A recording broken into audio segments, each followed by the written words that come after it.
Mahigit isang oras pumutok ang Bulkang Bulusan sa Sorsogon. Nabalot na makapal na abo ang ilang bayan. Pami-pamilya rin ang inilikas. Nasa frontline balitang yan si Mean Los Baños. Nabalot ng abo ang bayan ng Irosin sa Sorsogon sa biglang pagputok ng Bulkang Bulusan kagabi.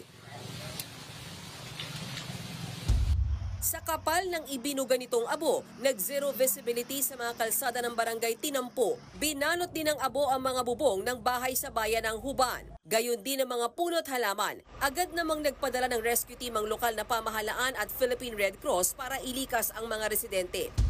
Nilinis din nila ang bahagi ng Maharlika Highway para masiguro ang kaligtasan ng mga motorista.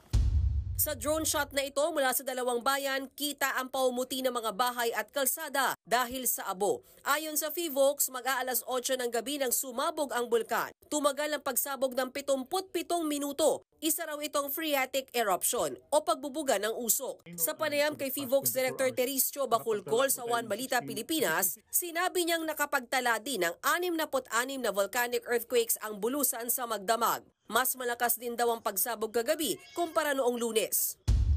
Yung unang pagsabog, mas maikli, nasa 24 minutes lamang, and mas manipis yung abo, mga traces lamang yung naiulat sa atin. Pero kagabi, mas maraming lugar ang naapektuhan ng ashfall. And mas makapal din yung abo, umabot ng 1 centimeter in some areas. Babala ng FIVOX, hindi malabong muling pumutok ang bulkan dahil sa pagiging aktibo nito. Kwento naman ng ilang residente noong una, inakala nilang ulan ang pumapatak. Pero abo na pala ito mula sa Bulusan. Sabi ko, kinakabahan ako kasi kanina ngayong hapon may nag-post naman na parang may paunti nilalabas na abo yung Mount Bulusan. Sabi ko, sana wag naman tumagal pa kasi naalala ko pa rin yung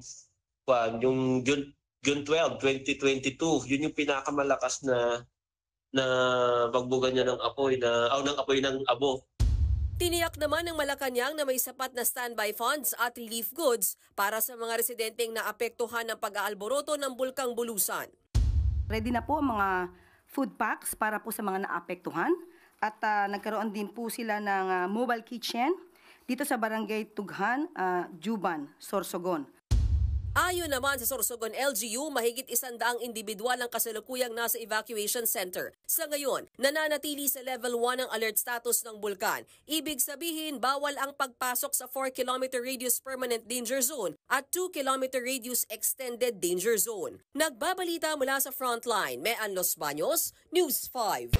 Mga kapatid, Cheryl Cosim po, huwag maging huli at maging una sa lahat sa balitaan. Para sa tuloy-tuloy na talakayan sa Frontline, mag-follow at mag-subscribe sa social media pages ng News 5.